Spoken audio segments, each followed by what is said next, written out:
Hey there, Mike Dunn with another episode of Tabletop Throwdown.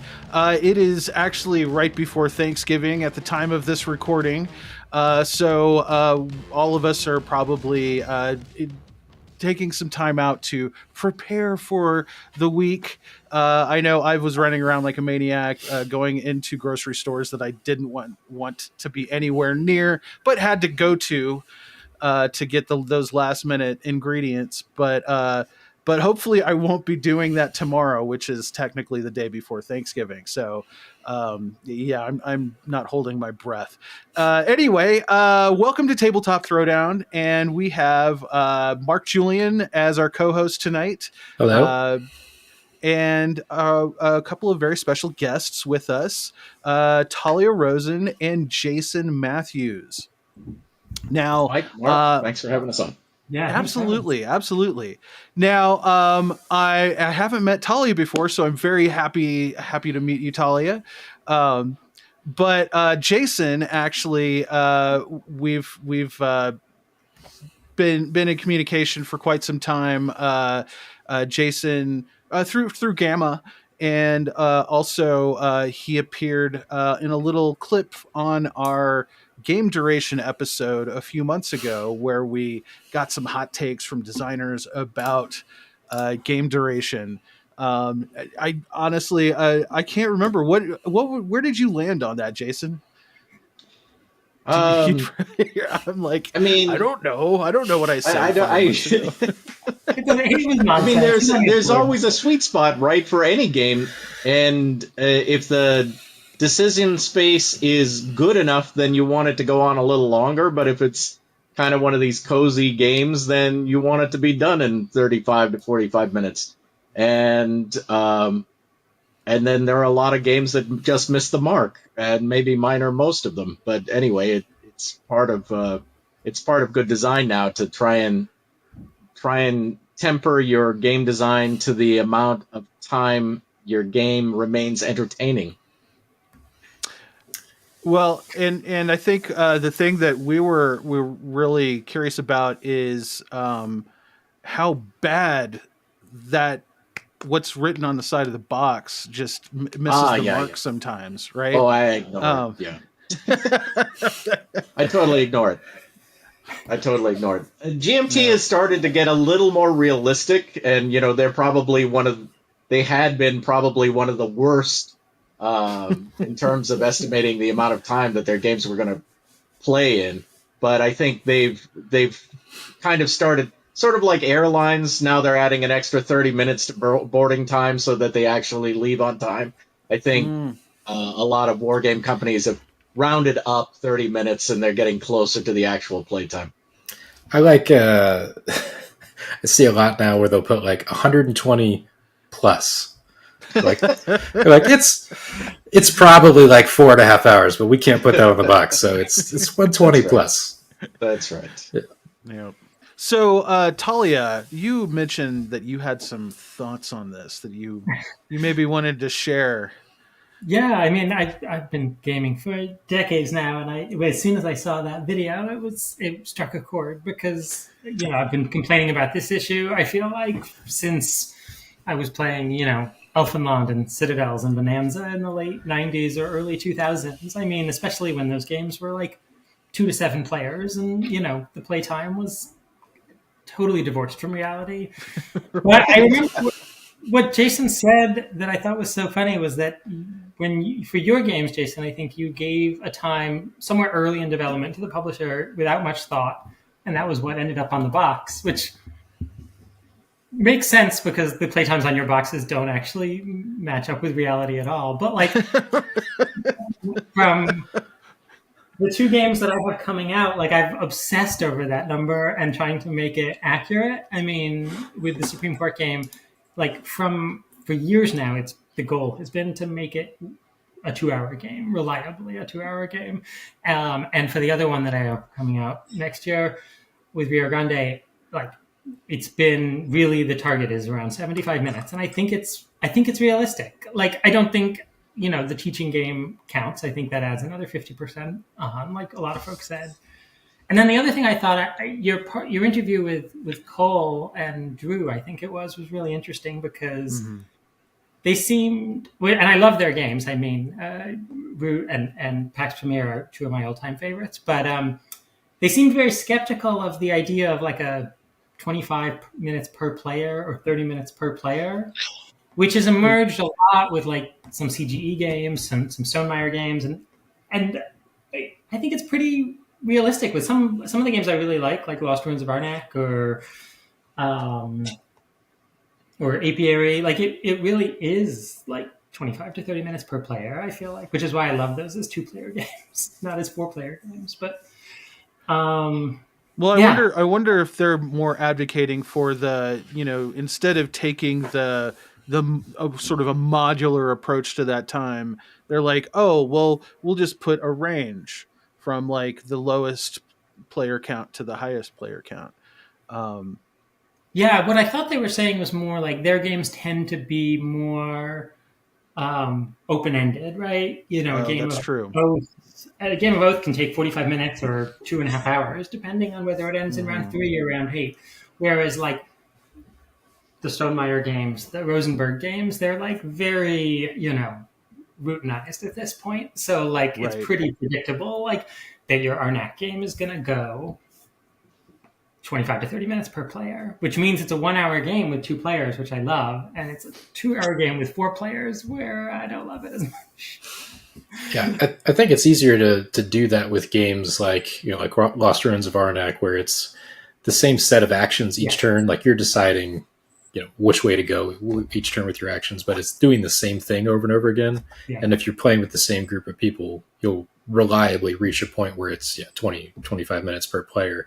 Whereas a game of Root, even though the same actions are available to you each turn, the board state is so dynamic and changing with each game that you're really like, okay, what am I going to do? How am I going to make the best out of the situation? And it's hard to refine that down into like set amount of time per player that'll be consistent for each game, even if you're playing with the same people. Yeah, no, that's true, because there's no like hard and fast clock that's going to drive the end. And then in designs where they leave that up, like the end game triggers are in the hands of the players themselves, then you are subject to this kind of groupthink of the play group, which sometimes is tight, and they're like, yeah, we're going for the victory now, and then sometimes it just meanders like a bad Take That game where no one can win. Played a few of those. Yeah. Oh, yeah. I won't name names. Well, it sounds like we could probably get a lot more opinions on this, so we'll probably revisit this on another episode. Tell us about is it first Monday in October? Yes, precisely. First Monday in October. Excellent. Now it's on the Kickstarter. It says that Jason, you developed it, but Talia, you designed it. Tell us a little bit about kind of that dynamic and that like separation of roles in when you were making this game. It's my absolute favorite split. Talia did all the work, and I complained. And it's like my natural. And then she'd go back and fix the thing I complained about, and we ended up with a finished product. So Talia and I have been friends for a long time, so the project itself sort of spurred out of a conversation. We took a long road trip to Origins, and so we were, I think, on the way back, we had this conversation about subject matters that have never been properly explored by board games. And there are quite a few of them in the kind of political space where I design, typically just things that have never been done correctly or at all. And I mentioned one of them was the Supreme Court. We'd never really had a game that dealt at all with how it worked or what it did, even though there's all this tension and politics and drama around it, so it seemed kind of good for a game. But I said, talking to Talia, I just had never figured out a way to do anything about it. And somehow she took that idea and 10 years later showed up with a game. So it was... Yeah, so this conversation was in 2011. Wow. Yeah, it was a long time ago. It was a couple of years ago. Yeah, it was in 2011. We were also playtesting 1989 at the time. Oh, that's right. We were playtesting 19. I think I had recently played Founding Fathers, and I liked it, but I wanted certain things to be different in it. I wanted things to be different in 1989. I didn't want to design a board game that seemed like way too much work, but he said this, and it stuck with me, and I sort of started to sketch out on a piece of paper some of the ideas for what players might represent and what players might be doing in such a game. And then later that year, I literally just put it on a shelf and forgot about it, and tried to forget about it for years, thinking someone else would make a Supreme Court game, which I'm fascinated by the Supreme Court. And I think the history of the court is so interesting. And then I moved in 2017. And when I was moving, I stumbled upon that piece of paper that I had literally shoved into a bookcase. Wow. And it had a bunch of these things sketched out from the game that have ended up in the game in one way or another. And so I got to my new place at the end of 2017 and tried to put it back on the shelf and forget about it again, but it was much harder at that point to do that. And I was sort of ruminating on it throughout 2018. And then it was 2019 when I really put the pedal to the metal and started working on it fully. And that was actually, of all things, driven by reading the New York Times article at the beginning of 2019 about Elizabeth Hargrave and Wingspan, and thinking, well, if she can do it, I can do it too. And so I remember going to Target and getting a poster board and turning the game from a scrap of paper into a thing and bringing it to a bunch of people that spring, showing it at a convention and working on it all throughout 2019 to get it to a place at the end of 2019 when I could show it to Jason. And I showed it to him at the end of 2019. I was like, you remember that conversation we had 7 years ago? I made a game. And fortunately, I was very nervous about that, but fortunately he was into it. He was excited about it. He had a lot of ideas. And then we spent the next few years hammering away at it. So it's it was still on a crappy piece of poster board from Target, I'm pretty sure. Oh, definitely. I don't know how to use a computer, so it's all colored pencils, index cards, and poster board. It was the most arts and craftsy project I've ever actually sat down and played, I think. That's fantastic. I still played the arts and crafts version at AwesomeCon and Circle DC last year. Yeah. Well, I can only imagine, though, hey, you remember that thing we talked about 6 years ago? I made a game. Here it is. I mean, my jaw would hit the floor probably. But I can only imagine. Well, I mean, Jason, that probably happens to you all the time. What am I saying? I mean, I do. I mean, I'm excited to. I am excited when people bring me interesting designs. The surprising part was not just that it had actually happened, and she'd figured out a way to put a game together on this topic, but it was a good game. That was the thing. You're not really expecting when somebody brings you a project that looks like it was cut out with left-handed scissors or something. He's not wrong. I'm a lawyer. I don't know anything about aesthetics. When I gave the prototype to Kevin, I said, please don't use any of this. In the I was like... He was like, no problem, I won't. Nice. We had to redesign it from the ground up, like the visuals. But Jason was That turned out to be quite a. It is a very. It was a difficult design to get the user interface correct. I think what has ended up happening with the art is just absolutely fantastic. I think it's very compelling and has a lot of table presence. But it was a slog because there's a lot of information to keep track of, and if you don't present it the right way, it'll be an annoying game to play. Right.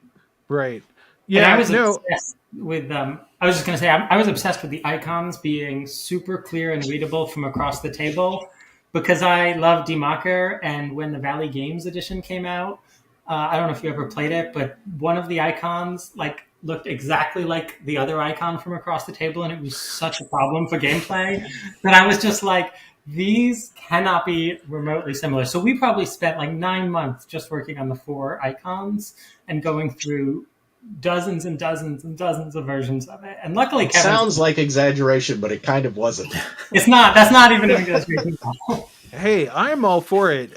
Full disclosure, I am a former UX designer. Oh well. So yeah, you're preaching to the choir here. Oh, that's fantastic. Yeah, I was like, I love these. They're my favorite thing. Excellent. Now, yeah, I gotta say, I've been keeping a much closer eye on what GMT has been doing lately. Sadly, I have two GMT games that are sitting on my shelf of shame right now. One of them you'll probably forgive me for, and that's Mr. President. Because I won't forgive you. Yeah, you're supposed to give it to me so I can play it after you. No, no, it's mine. I bought it with my money. Yeah. And then and this one, I'm actually I feel a bit ashamed. I have a copy of Twilight Struggle that I haven't played yet either. Yeah. So, I think we've discussed this before. Yes.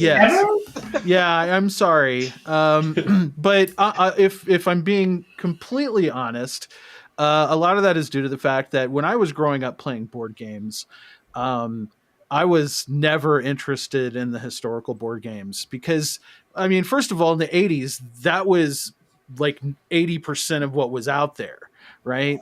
And, I played them. But it's like how many times can I play Axis and Allies when I have no interest in World War II, right? Is there a time on this box? I don't see a time, Jason.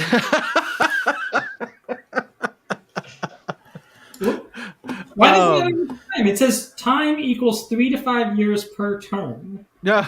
That sounds about right. It takes about 5 years. It plays in real time. You can get through the whole Cold War. It'll only take you 45 years. Well, I better get started then. Jeez. Yeah, exactly. There is an app, You probably should have gone with the app. Oh my gosh. Well, all right.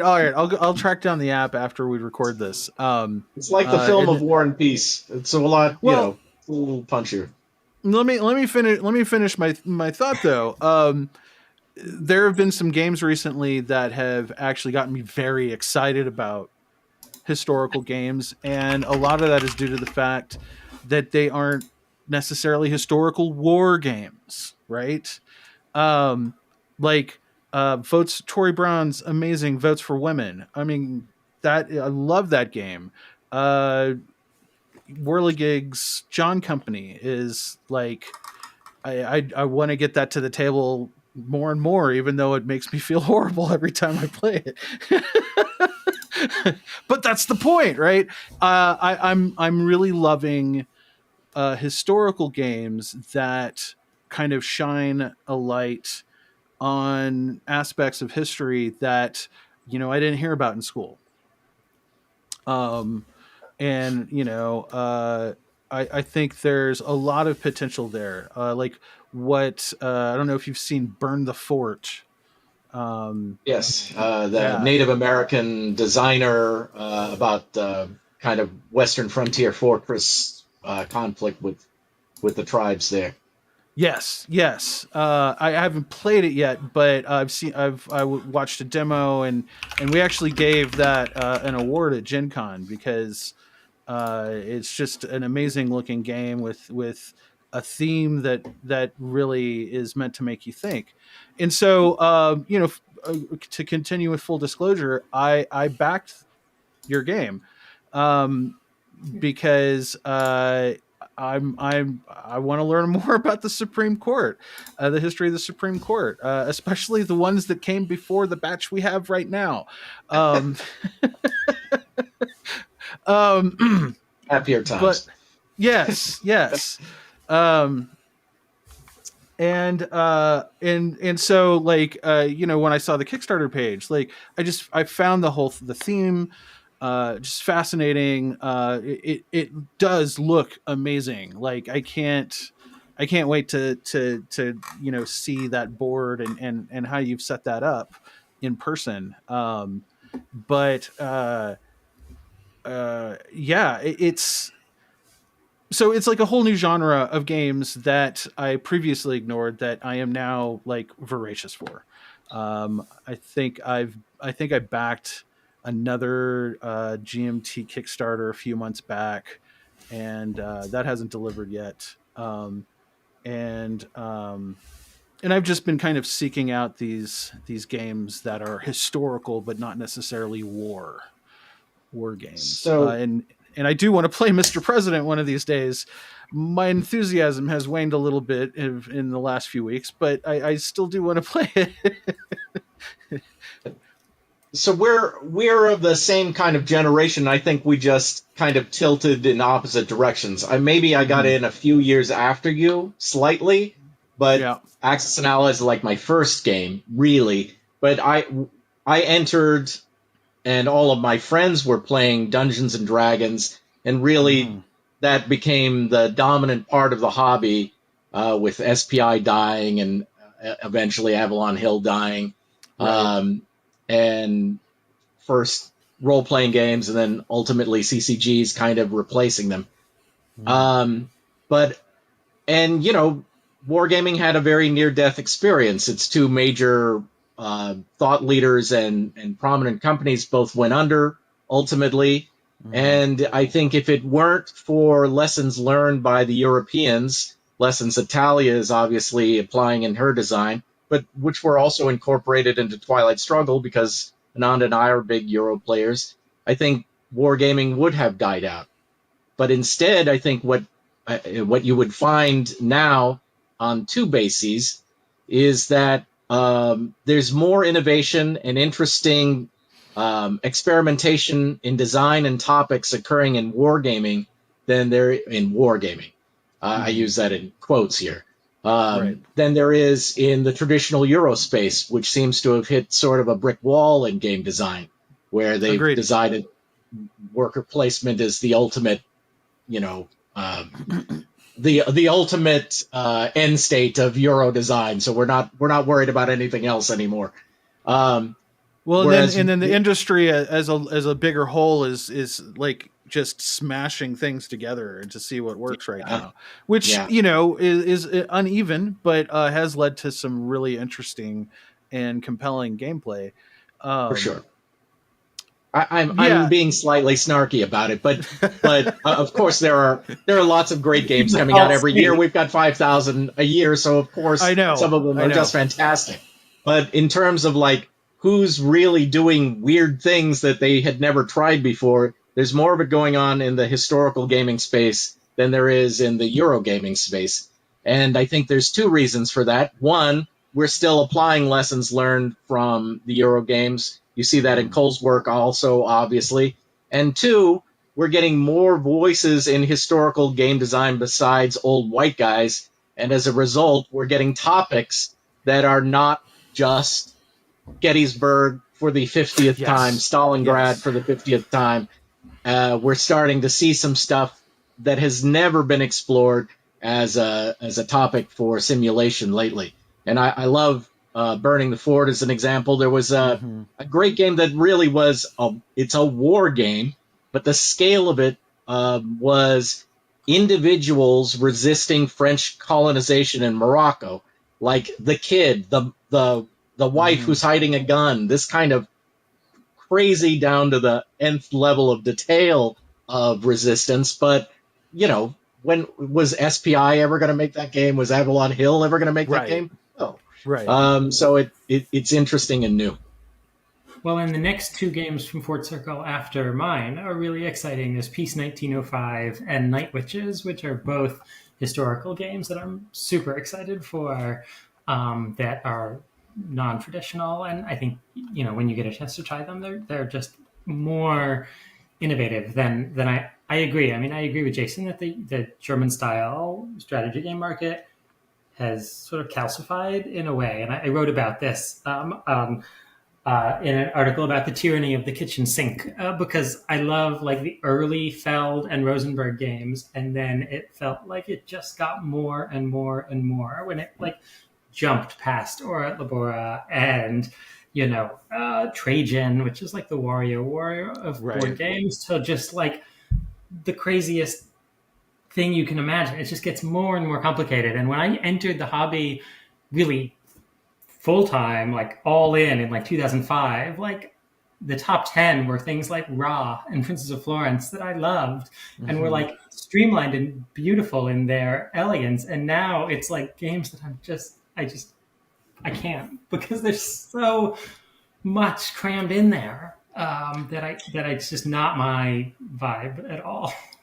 Well, and then on top of that, like you just mentioned Raw, we're seeing a lot of these great games from 15, 20 years ago, even 10 years ago, starting to come out with new editions again. And I think that's great because, I mean, for selfish reasons, that was like when I was focusing on video games, right? So I wasn't, I just had a kid there. I wasn't going anywhere to play some board games or D&D or anything like that. So I missed out on a lot of great stuff. And so a lot of that's been playing catch up, but like the market has grown so big in recent years that, the video game industry did this too, where they started doing updated remakes of older games and achieving great success from it. And I'm seeing that happening in the board game space.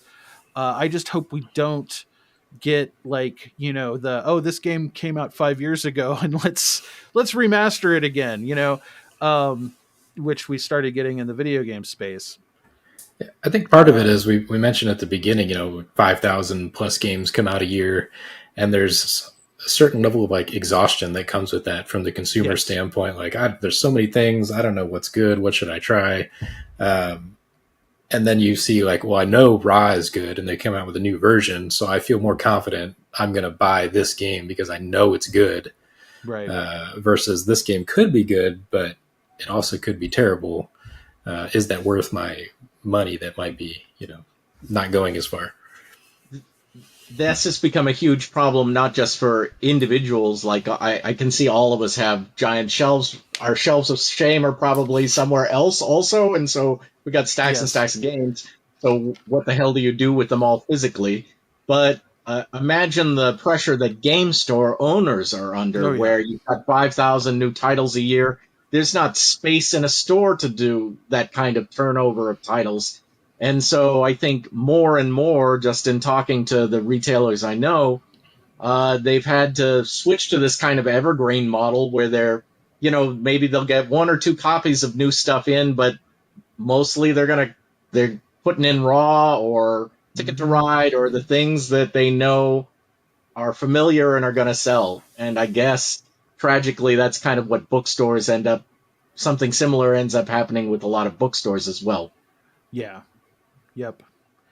Well, that's what makes it scary to put a game out into the world these days, because as a fan and consumer of games, I also feel like, oh, there's too much. Like, why would anyone want to contribute to that? But I waited a decade and nobody made a Supreme Court strategy game. So I was like, I guess we'll just go ahead and do it. But yeah, I mean, I was in that position. It's funny that you mentioned that happening now, because I I love El Grande, and I wasn't really in the hobby in '95 when it came out, but in 2005 when the Decennial Edition came out, I pre-ordered that thing. I was eagerly awaiting that thing, and I was so excited when El Grande finally got reprinted. El Grande, Goa, Tikal all got reprinted around 2006, and I was finally able to get my hands on them. And I remember talking to Scott Alden about it, and he was like, I didn't even know those things were out of print. I thought we all had them on our shelves. And I was like, not if you joined like a few years too late. But then I'll have friends come over and look at my shelf and be like, oh, that thing's wildly out of print. Oh, that thing no one can get. And I'm like, oh, I got it for $30 like 15 years ago. And once you have it, you sort of don't notice that these things kind of are out of print the day after they come into existence, it seems like. And it's just such a strange hobby. But El Grande holds up. Jason was over a little while ago, and we ended up having 5 people show up. We did El Grande, and I was like, this game is better still brilliant experience than just about anything out there. There's so many games that say they work for 5 players that I'm just like, no. They barely work for 3.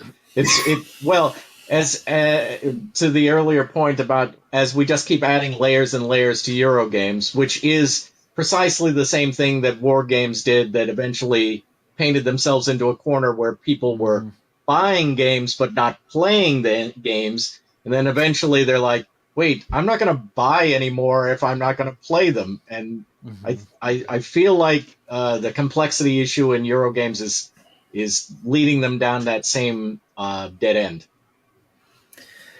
Yeah. Well, and it also gets to this place where you have conversations with people, like I talk to folks with opinionated gamers, where they think that something like a Wingspan is like a simple gateway game. And I'm like, not if you met my family over Thanksgiving. Like a gateway game is Dixit. It's Wits and Wagers. Yeah. It's not Wingspan. I think like people are getting detached from like what is actually a reasonable middleweight game and not gateway. It's not Ticket to Ride, right? There's so much more there, but because there's, Terra Mystica times 1,000 over on this end, it works everybody's perspectives. I kind of see it as the expansions. What are you talking about? Oh god! Well, I kind of see Wingspan as like a bridge. I call it a bridge game, right? It bridges the gateway into like the promised land. Right. But you're still going to start with Azul, Ticket to Ride, it's that middle step. Yep. I think one of the things that happened to me in my like own personal gaming journey is I got really into like the super complicated Euro games. I wanted to play games that were super long and complex, but then you reach a point where like every single time we play, because at the game club in Colorado, there's always new people. I'm spending an hour teaching this game before we could play it, right? And it's just exhausting. You're like, I just want to play a game that we can just sit down and play. So I have more fun playing the hour-long game now than I would the 2.5 hour, giant Lacerda game or, like A Feast for Odin is still one of my favorite games, but I'm going to play that once a year. Versus something lighter like Ra, I could take that off the shelf and we could play it with anybody pretty quickly. So that goes back to what Jason was saying at the beginning. It's all about like the bang for your buck, right? Like Ra, like in 45 minutes, you get like a brain burning, like fascinating experience where everyone has like different holdings, like 3 minutes in, and has to do these interesting sort of analyses. So it's just like that payoff is so high. My friends make fun of me because I still bring like Stephenson's Rocket and Lowenhertz to game days all the time. And they're like, Talia, there are games from after the 1990s. I'm like, yeah, but why do I need anything after Stephenson's? Sort of the pinnacle of gaming. I don't know. There's Twilight Struggle. Well, let's talk a little bit more about First Monday of October. Which is a name that Jason came up with. I still just call it the Supreme Court game because I'm not good with names. Jason came up with like 27 different names, and ultimately he settled on this name, which was his greatest contribution. Not by myself. That was voted on. Of course, Fort Circle really Yes, decided. Kevin and Jason picked it. Yeah, we're all friends and we all live in the same area, so this is a little bit of a problem. We're too into each other's business in a certain way. But first Monday in October is the beginning of every Supreme Court session, and so Right. that's what the title of the game refers to. And we had a bunch of other crazy suggestions. Talia had several bad ones that I had to I have some veto. bad ones. Supreme Court. So first Monday in October is this game that's coming out next year. It's crowdfunding now. We want to get some more pre-orders in there so we can do a good sized print run. And I'm just so excited about it. It's inspired by like 20 years of strategy gaming, right? I made this geek list that was like the 17 unlikely games that inspired my game about the Supreme Court, and Raw is on there. Nice.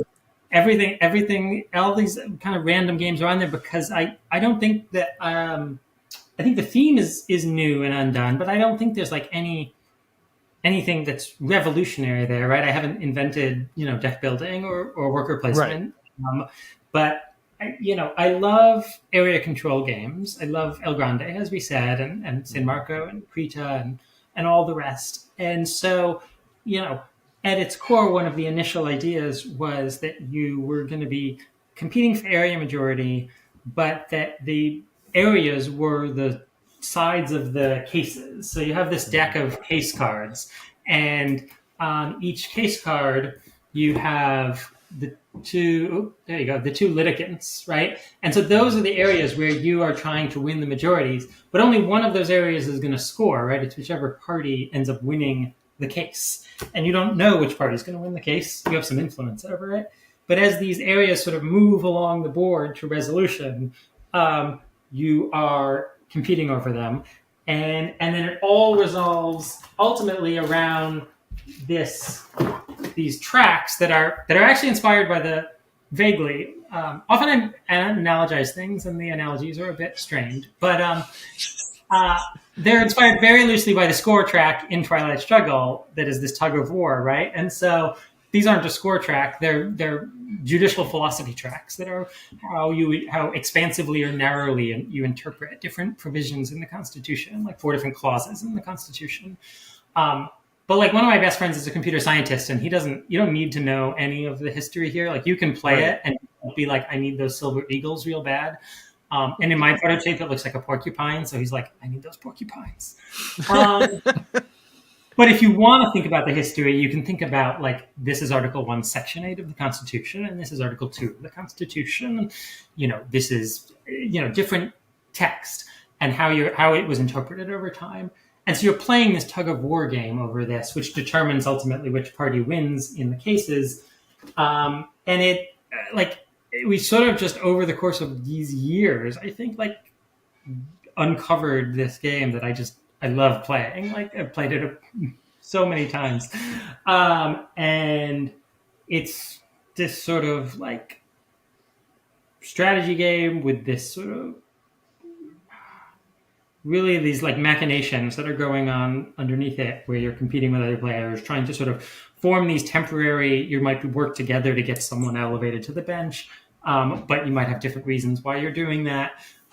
You might, then part ways a moment later when you're on opposite sides of a case.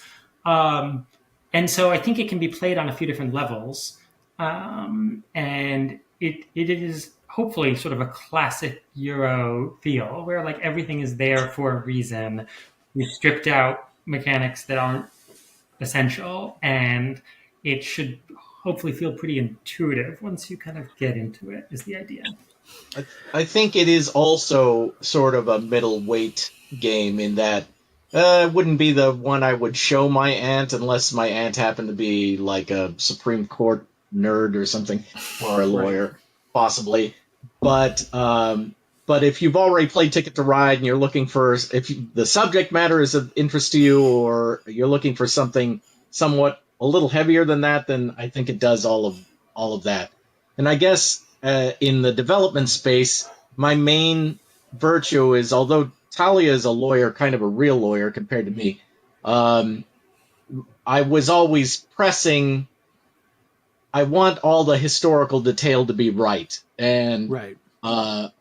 and I want people don't have to learn anything about this game, but if they pay attention, they will. And even if they pay a little bit of attention, they'll know a lot more than most people do about the Supreme Court now, which is, precious little, unfortunately, a lot of the times, and it ends up mattering quite a bit.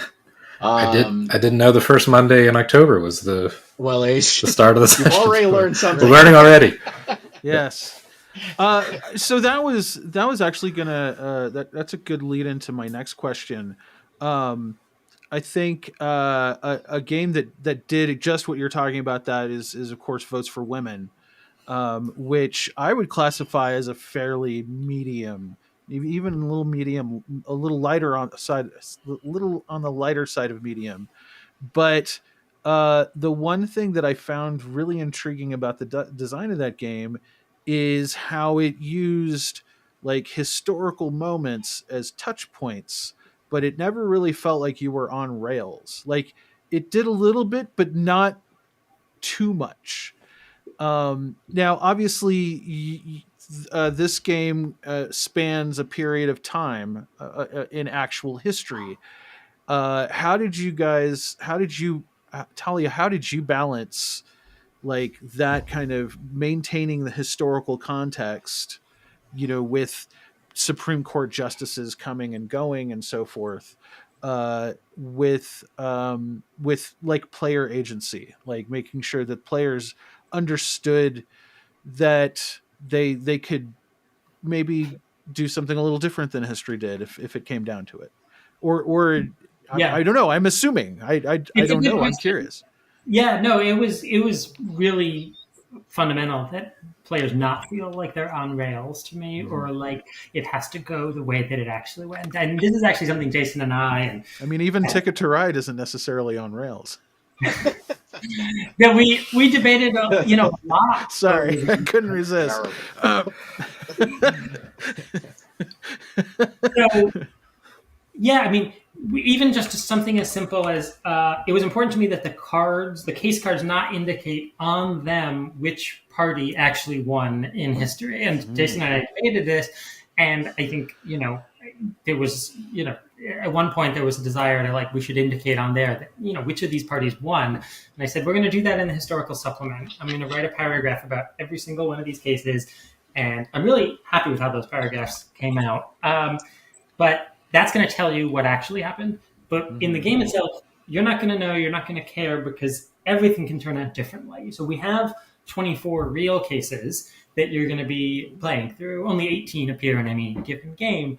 But so they're all real, but how they come out is entirely up to the players, and also entirely up to the justices deck. So then we have this deck of almost 60 justices, right? And they're all real justices. These are 60 folks 59 folks that served on the court. And but in any given game, so we have these first 15 are they're stack shuffled, sort of like in Twilight Struggle or Through the Ages, right? So we break it into 3 eras. So the 3 eras sort of helps it feel a little bit like, okay, we're actually living this history. But if anything, Votes for Women did that too.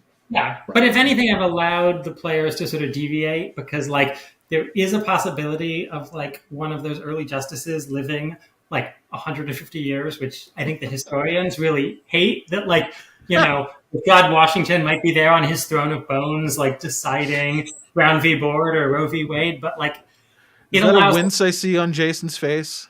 Yes, love it. Yes, I knew it. It's an ongoing wince. He definitely wanted the game to be more historically tied, and it is, I think, through these 2 decks of cards that are all heavily researched and totally real. But the pacing of how the game unfolds allows the players to really control it. The other thing that happens is that a third of these justices are not making it on the bench in any given game, because you always have 3 candidates. Whichever one gets the most support from the players collectively is going to get onto the bench. Whichever one gets the least support gets thrown back in the box, never to be seen again. And the one with the middle amount stays on and gets another shot in the next round. Nice. And so that really makes each game different. I mean, having played it like 100 times, like you just don't see the same combinations again. And then with the cases again, you have 24 in the box. You play with 18, and so it turns out differently each time.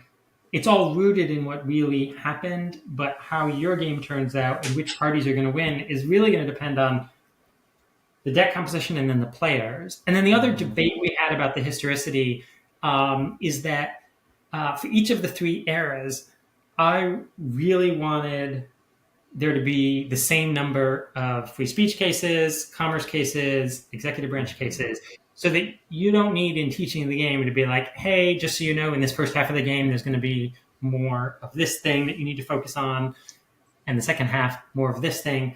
You don't need to know anything about the deck composition. The other thing is like the justices, if you dealt out all of them, all of these tracks would get back to zero, because like I am a Eurogamer at heart. When like if you really dealt out every justice, I mean, you can't really overly simplify their philosophies into a track, but that's not how it is. But I love Twilight Struggle, but I always joke with Jason that the worst part is when you're teaching the game, you have to warn someone, like, don't put your influence in France, don't put it in Egypt, because of de Gaulle and because of Nasser. So you like have to know the deck composition, even in that first play, to make plays that are even remotely sensible. And it was so important that like everything be researched, but that the deck composition be sort of more Eurogamey. And so it's a hybrid that I think works, but it makes Jason wince, as you say. The underlying engine, the mathematical engine, is very Euro. It's very balanced in ways that history is not. But Talia was very good about.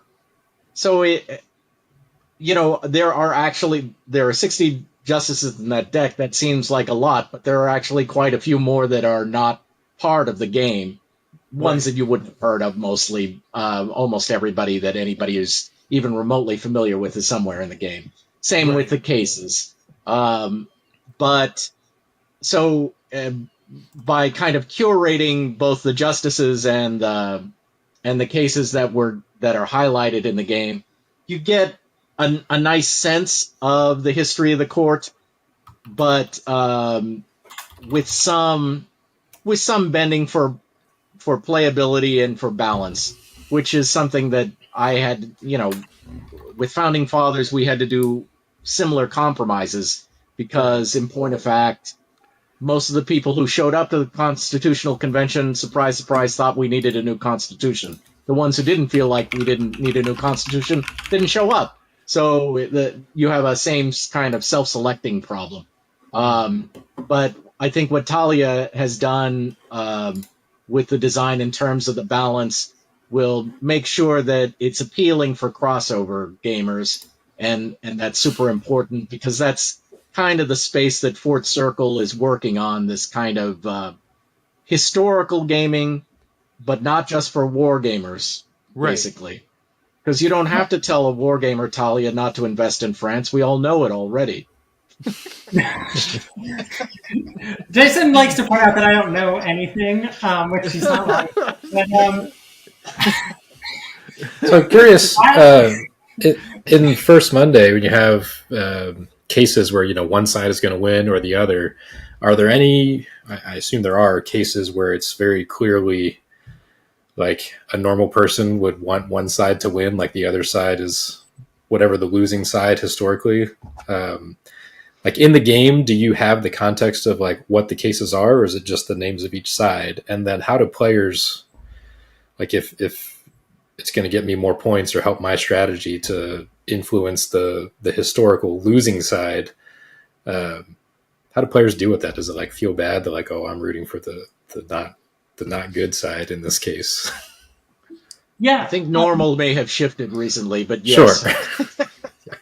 Yeah, I mean that's a really good and a really important question, and I think that for many of these cases, I don't think players will know just looking at the game, which side actually won. There's a lot of surprising results in history, whether we're talking about like the Sedition Act cases from like the early 1900s or some of the equality cases in the 1800s. But it's not like abstracted. Like it is clear from each card what the core issue was in the case. There's this sort of statement on the card that gives you that flavor of what the case was fundamentally about. Gotcha. And you know which provision of the Constitution it's tied to interpreting. And so, yes, I mean, there are cases in here dealing with really weighty and uncomfortable issues that I think are going to make players think twice about where they want to kind of push and pull the court and where they want to put their clerks in order to win those area majority victory points. And, you know, I've found that it actually players ultimately, you know, are going to play to, I think, usually to earn the most points. You've been assigned these philosophy goal cards, and your philosophy goal might be the Louisiana Attorney General's office or something where, yes, it makes sense for you to play so that, you know, for Dred Scott to lose or for the Board of Education of Topeka to win. But I want the game to like put people in those positions where they think about like what that means and like what that world would have looked like if the case had come out this way or that way. So, yeah, I mean, it reminds me of the war games I've played over the years where I'm playing a side that I may not or definitely don't feel comfortable with or agree with, but I don't think it means that I'm not going to, you know, experience this historical simulation like in order to kind of better understand it. Yeah, I think it's a really interesting way that you put that I hadn't thought of. That you know, in the game it might make sense. I get more points, I do this, but it opens up a space to reflect on that. Like you said, like, well, what if this decision had gone that way? Like, what does the world look like? That's really, it's a really cool way to think about it. Yeah, the first time I won votes for women by crushing the suffragette movement. Yeah, that little endorphin rush was a little short-lived. Yeah. I mean, I think that's what Fort Circle games do a little bit, and other games out there. I mean, Dawn Company certainly, right? Oh, like gosh, they make you feel maybe a little I'm uncomfortable. really glad I'm not British when I play that game. Yeah, really glad, because I don't think I can handle the guilt. Well, if you've ever played, do you know Pierre Sylvester's King of Siam by any chance? Yeah. There's a brilliant little tight little area control game where sometimes you play as these three different factions within Siam, but if you force a tie in a region, then the Brits come in and declare like ownership of that region of Thailand, and if you do that enough, like it changes the victory condition completely. And that's really interesting. Oh, wild.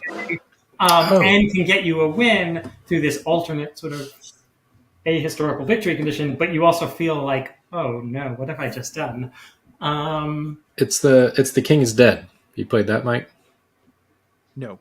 Oh, yeah. Well, the King is Dead. It's redone with Scotland, England, and Wales, but the first iteration of the game has this really interesting commentary on colonialism and the dangers of factionalism for these small countries who are trying to avoid European domination. Yeah, they definitely took all of that out in the remake. I didn't know they made it. One way or the other, you're getting dominated by the English, and and the King is Dead. Yeah.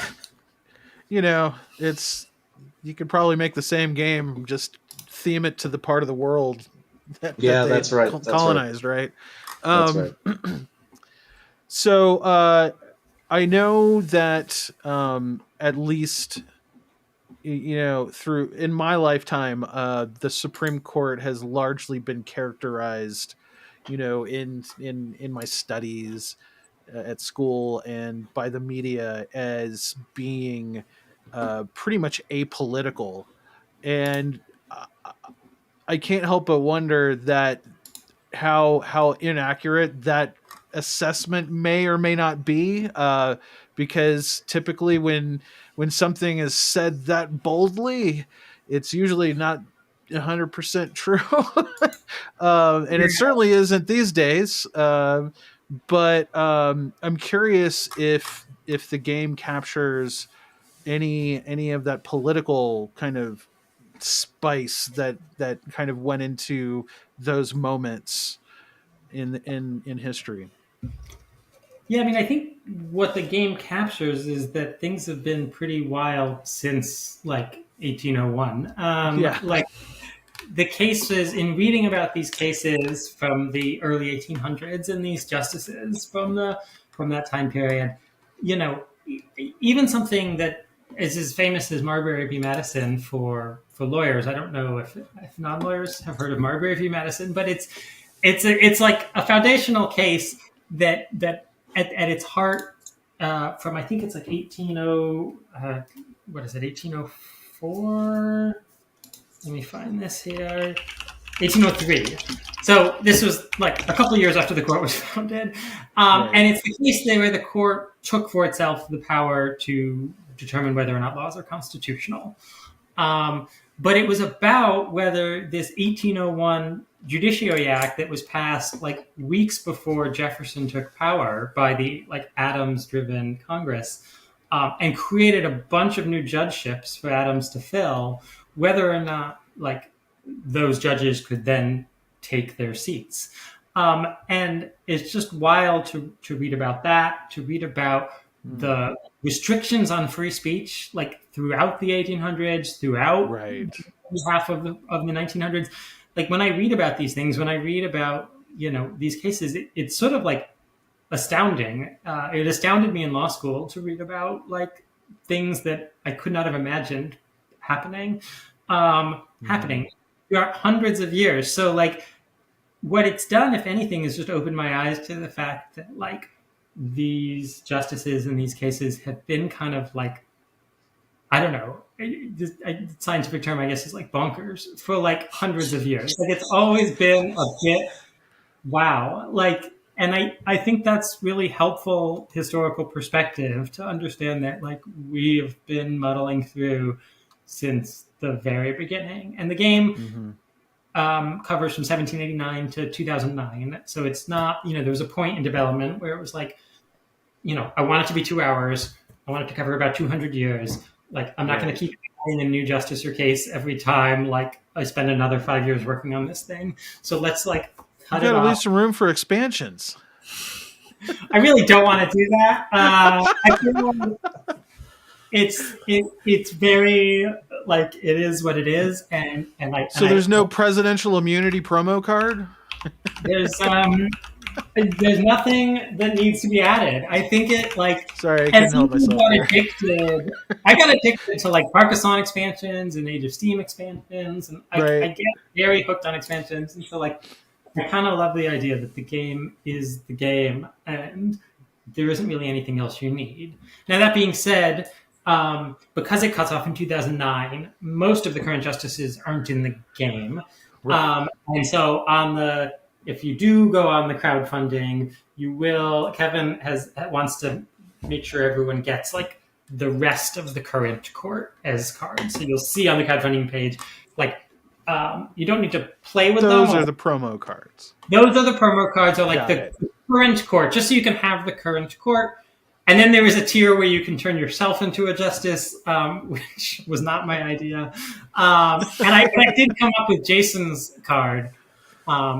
And I felt a little bit bad about it, but Jason, did you notice the card? I developed your philosophy symbols and your flavor text. Oh, I really I was more concerned about the photo we used. I should have really seen what kind of Nazi you made me into.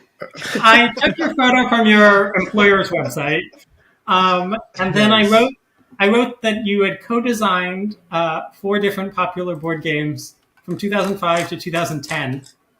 Followed by various spin-offs and re-implementations. I guess how generous. The real question is, what is my death die? Did you give me a D6 or a D4? Oh, I gave you a D4. I'm already aging out. That's But great. I have you. I sort of gave you like more Chamber of Commerce sort of philosophy than anything. So it was a fun exercise to design your card, and then to explain to Kevin that I was never going to have a card from me. Do unto others as you will never have done to yourself. That's a total random question to do with the cards, but so the 6 current justices. When you're making a game, like how do you use their actual pictures of those people? Like because they're public figures, is there like image in the public domain? Yeah. So the nice thing is that everything that the U.S. government creates is public domain. It's in the So public domain. NASA's everything that NASA Owned creates by us. domain. Right. The justices have public domain images, so that's helpful. And then I wrote the text on the cards. And then, these 59 justices, the base 59 justices, are what the game is really designed around. If you wanted to play the current court, there'll be rules that come with it where you could add those in and then also take out a corresponding number of cards. Because the clock, we talked about at the beginning clocks, but like I love like that a game like Tigris and Euphrates has like 2 simultaneous clocks, and either one can trigger the end, whether it's the treasures or the tiles. And so this game also has 2 clocks. It has the cases deck and the justices deck, and when either runs out, the game ends. And I want it to be like some tension about which one's going to run out first. And so you can't just add 6 cards to this deck. Like there'll have to be rules about swapping out cards. But either can end. And then the other thing I wanted is this hard clock. So this deck will have 15 cards in it when you start. You'll flip up 1 every round. And so the game cannot go more than 15 rounds. And if the people like to get rid of justices quickly, it'll go 12 or 13 rounds probably. You'll go through this deck faster. But I've had these games, some of these Euro games, that just, if they don't have a hard and fast way to end, it can just be interminable. Right. Like, right. So, so that's how we have the images. And then the die on them, you'll see, this was part, Kevin was like, do we need this? Because it's more components that will cost more. But most of the justices use a 4-sided die, which means when you try to retire them, there's a 25% chance each time that they retire. But in each era, I really wanted like some justices who'd been on the bench for decades to use a 6-sided die. And then I love the 3-sided dies that I discovered in Corne von Marshall's Power Boats. So we also have 3-sided dice on some of the justices. And that's a fun little piece of chrome that I like. Nice. Maybe a little superfluous, but it does give it a more historical flavor, and it also makes you like want to go on Roger Tawney, even if you're going to feel bad about it, because he gets that nice 6-sided die. So that's the Dred Scott guy. I should say also, Mark, not exactly directly to your question, but in terms of like some of the materials and some of the extras that are part of the game box, because kind of this historical piece of it is so important to Fort Circle Productions. Every Fort Circle game has a nonprofit partner. In this case, the nonprofit partner is the U.S. Supreme Court Historical Society, which is located a couple of doors down from the Supreme Court on Capitol Hill. And they have been incredibly useful in terms of helping us both with kind of materials, suggesting cases, super excited to have the game out, and they've been helping us navigate any of those kinds of problems. Yeah, that's awesome. And finding some really cool stuff to put in the box. Yeah. And I imagine like having this wealth of like imagery and historical documentation is an excellent way to sidestep the current AI art issue in the industry.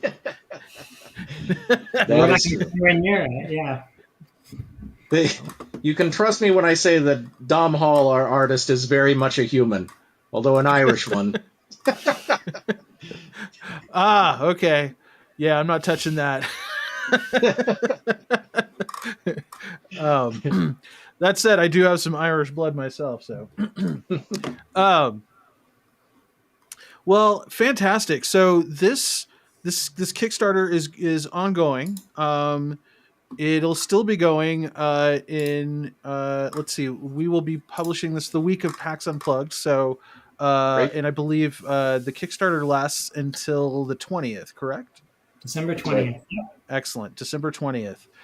So yes, fantastic. Plenty of time to go check it out and pre-order. Looks like you guys have already made the $10,000 goal and have actually surpassed it quite a bit.